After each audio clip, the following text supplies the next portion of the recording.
perdana ini silaturahmi dalam rangka sosialisasi pemenangan nomor 3 pasangan Iawab calon wali kota Cilegon.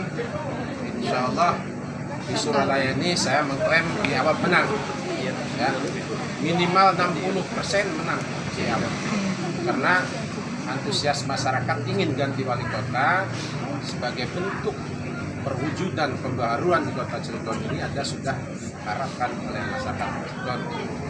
Dan memilih Iawab itu adalah yang diharapkan dengan masyarakat Suralaya khususnya dan Gunung Merak sekaligus Cilegon adalah bagaimana mengatasi pengangguran. Banyaknya pengangguran di kota Cilegon adalah membutuhkan sosok pemimpin, ya, seorang Iawab yang sudah mempunyai pengalaman memimpin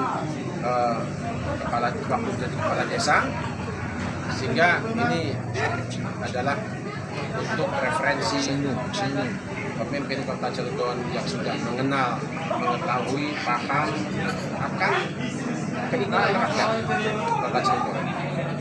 Itu kan disampaikan Pak Haji, ya? Gimana? Sosialisasi tersebut akan disampaikan, ya?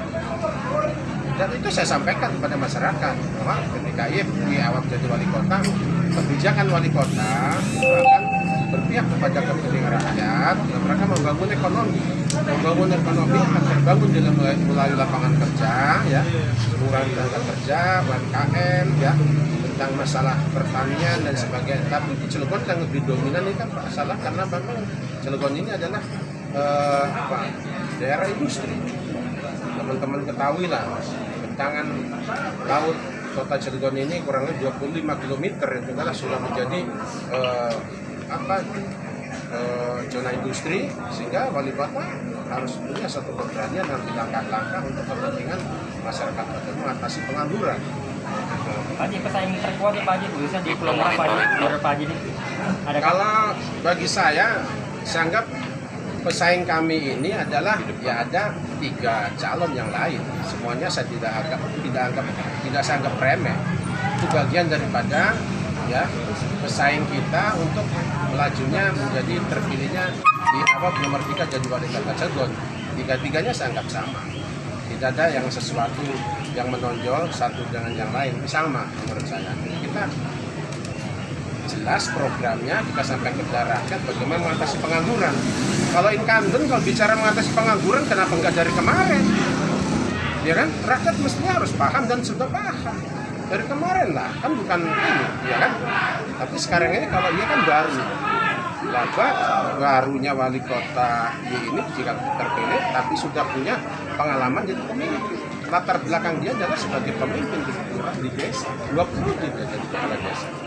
Dan itu berhasil bagaimana merubah perekonomian di kelurahan Gunung Sugi di sana, ya, sehingga banyak tenaga kerja yang dimasukkan ke industri, yang membangun juga menciptakan pengusaha perjalanan jasa juga banyak, terbukti warganya pada menjadi pengusaha yang berhasil. Itu berkata bimbingan Haji Iya ketika waktu itu jadi kepala desa. Ada pengalaman Pak Haji? Sangat, karena dia jadi kepala desa 2 periode, anggota DPRD juga ya 2 periode. Termasuk Pak Haji, kemarin kan ada kasus gizi buruk di Cilegon, ya. Respon Pak Haji gimana itu? Respon saya itulah bagaimana membangun ekonomi melalui lapangan kerja, perdagangan jasa, ya, dan sektor-sektor lainnya ini supaya juga memperkecil kejadian seperti terjadinya Gizi buruk kemarin Pak Haji. gizi buruk itu. Kalau orang mengonsumsi makanan yang bergizi, insya Allah itu terhindar dari itu. Dan itu penanganan pemerintah harus cepat. Ketika ada warganya terjadi seperti itu, ya kan, namanya penyakit tidak mungkin saja akan terjadi. Tapi paling nggak penanganan pemerintah harus cepat ngambil langkah supaya ada penanganan dalam rangka mengatasi ketika ada warganya kena penyakit itu. Tapi untuk mengantisipasinya kita bagaimana membangun masyarakat juga meningkatkan SDM-nya. BLK harus kita aktifkan, harus kita perbanyak. Mungkin setiap kecamatan dibangun nanti BLK ketika dia nanti kalau wali kota di periode kan bisa, ya kan, rakyat sejahtera nanti kita kena kebijakannya. Terus kita kan bukan coba-coba ini mantan dewan, mantan kepala desa, apa yang dicoba-coba, udah tahu biasa mengatur anggaran belanja daerah kok, ya kan. Saya ini bukan wali kota, sebagai tim suksesnya dulu anggota DPRD saya. Di anggaran saya tahu bagaimana untuk mengatur regulasi ya anggaran APBD itu untuk apa skala prioritas yang berpihak kepada rakyat. Maka itu RT, RW, Panjer Posyandu, Majelis Taklim jangan takut ketika wali kotanya itu akan hilang honornya. Itu terus, bahkan akan naikkan itu 100% daripada yang sekarang diterima itu. Ya.